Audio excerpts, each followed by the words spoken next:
Got to show you something that really says it all about this very fashionable hatred of Jewish Israel. This is Marlene Engelhorn. She inherited more than $40 million from her grandmother, from a German industrial dynasty that once profited from making Zyklon B. That's the gas that was used in Nazi death camps to kill Jews. So you would think she would think better of actually going and now joining other anti-Israel activists on the latest convoy to Gaza to demonise Israel. I mean, you really couldn't make this up. Joining me are two communications consultants, Gemma Tognini of Sky News Regular and Christy McSweeney, who's worked for Coalition Prime Ministers and Premiers. I mean, Gemma, as a I don't need to be a communications expert like you two ladies, but how tone deaf for this woman to go on this flotilla? Well, I don't think she cares, Andrew. Clearly she doesn't care. She has the money and, goodness, I'm just going to bite my tongue there. She has the money to do whatever she wants to do. And people like this, that's the whole point. People like that, people like Greta Thunberg and her posse of morons, they don't actually care what their reputation may or may not be amongst the general public, because, well, in Thunberg's case, she was venerated for doing nothing other than, being a petulant schoolgirl, and all of a sudden she's, a climate expert, and now climate's boring, so she's now a foreign policy Middle Eastern expert. This is just another case of that, Andrew. I mean, the reading about the family history of this woman is one thing, and she can't help the family she's born into, and I think that's a really sensible approach to take for anyone, but certainly it kind of writes itself. I want to leave it there. It sort of writes itself. People can make their own minds up and read about her background and her family background and sort of,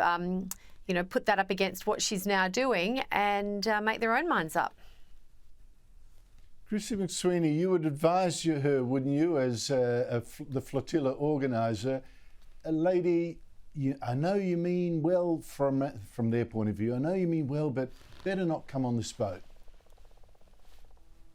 Well, I've taken on a lot of really wealthy people as clients, Andrew. Some of them have some very, very good ideas and some of them don't. And I probably wouldn't take her on as a client. So my advice to her would be futile. That's the wonderful thing about being self-employed. You get to choose your own values in terms of working with people that align with what you believe in or the work that you want to do.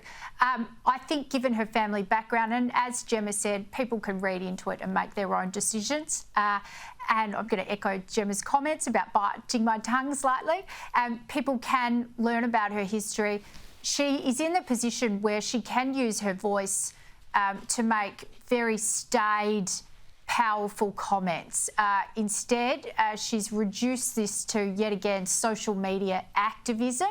I've seen those Instagram videos that you've just showed up there on the screen. I actually think it's really deplorable that people are reducing this conflict in Gaza to social media trends and TikTok trends set to music.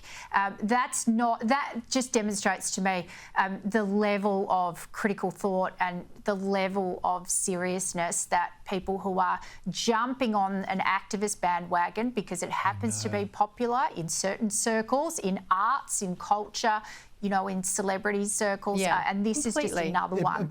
It's completely performative. And really reduces the seriousness. But what are they actually going on? I'll give you another example of media manipulation. I gave one earlier this week. This time it's been revealed by Germany's Bild magazine.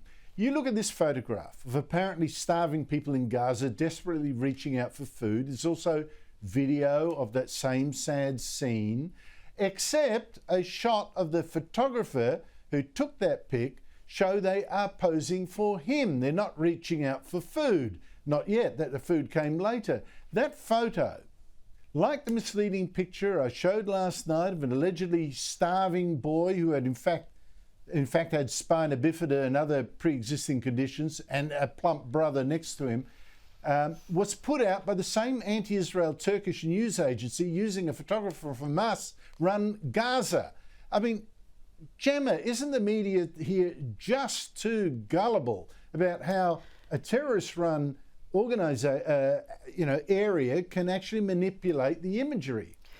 I think what we're talking about here, Andrew, is an historic issue with most of the media in relation to the state of Israel, and that's just committing modern day blood libels. And I used an example in my weekend column in The Australian about an image that went viral on social media and was picked up by many mainstream media, CNN included, of a very distressing image of a bunch of young women, young girls actually, who were deceased. And the headline that went with that image said, you know, starving girls starved to death in Gaza. That was in fact a picture of young girls who were killed by the Assad regime during a chemical weapons attack in Damascus that had been originally published by National Geographic. Now, this is just one example of dozens. In the context of the current situation in the Middle East, it's important for people to remember that many things can be true in tension at the same time.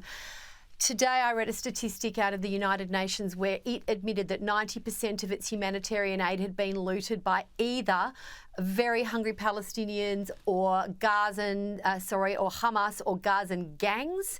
That's the first thing. There is a significant issue with access to aid, the aid that is being provided by the United Nations that this government refuses to talk about.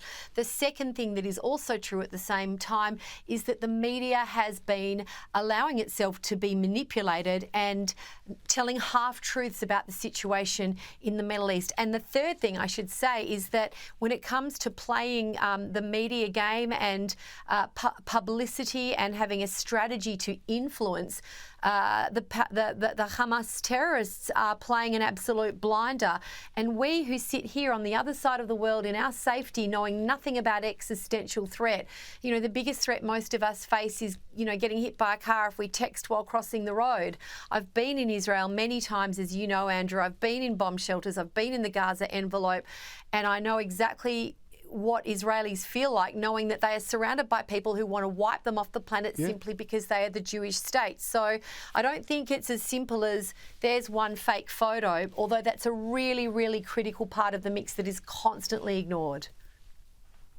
Well, that's the thing. It's a willingness to believe a particular story and being totally gullible as a result. To the point, of course, Christy, where the Prime Minister is obviously working towards declaring, recognising a Palestinian state, even though one half of the Palestinian territory is run by Hamas and the other half is run by a kleptomaniac who's in the 20th year of a 4-year term and doesn't believe in the existence of Israel either, and thinks that Hitler didn't kill the Jews because he was a racist, but because Jews were moneylenders. I mean, seriously. Yeah, absolutely. Look, our government has used incremental language over the last few months, and part of that is, one, not rebuking the Allen government here in Melbourne when we saw those terrible protests, terrible outside the NGV, protesting against a really prominent Jewish family who have done so much for the city of Melbourne in healthcare, in arts and culture, the Gandel family. It is absolutely disgraceful that they were not rebuked federally by all their colleagues in federal Labor, and put that together with the previous activities that we have been allowed to go in Melbourne, marching in the streets and so forth, these ongoing protests, government seemingly turning a blind eye to Semitic activity until it's escalated to the point of what we saw outside the NGV. And that, together with the government's incremental language around recognising a Palestinian state, and they're hiding behind that the two-state solution has always been the policy of successive governments of both sides of politics. But there's ways that you can talk about that two-state solution, and the language has escalated certainly around, well, we don't need Hamas to give back the hostages. We don't need them to meet conditions or demands. It is about recognising the state of Palestine, and there is no way that Ed Husic, despite being dumped from Cabinet, and again hiding behind this, I can do what I like, I'm not bound by cabinet confidentiality. There is no way that such a critical former frontbencher and a highly identifiable Labor MP would be out there protesting across the Sydney Harbour Bridge on the weekend if the Prime Minister had not expressed internally that this was the policy decision that he was comfortable with, and Penny Wong would not have spoken as she did today. I mean, what are they going to recognise, Andrew? Are they going to recognise a state where women don't have the same rights as men, where gays and minorities don't have any rights at all, where if you're a woman and you want to get divorced, you have to pay for the privilege, where you're a child, you are brought up on a dialogue and on an educational curriculum that says that Jews are the enemy, where they have a pay-for-slay policy, where if you are a martyr and you blow up a bunch of Jews, your family gets a pension for life. They're going to recognise this, and it is a stain on our nation. Every Israeli I know wants peace. Every Israeli I know wants a two-state solution. But not like that. Says, I'm not going to let Hamas take this state over. What's he going to do? Send Australian troops to stop them? What a rubbish thing to say, as if he's got any influence at all. The thing about it is this, it's cowardly. It's cowardly.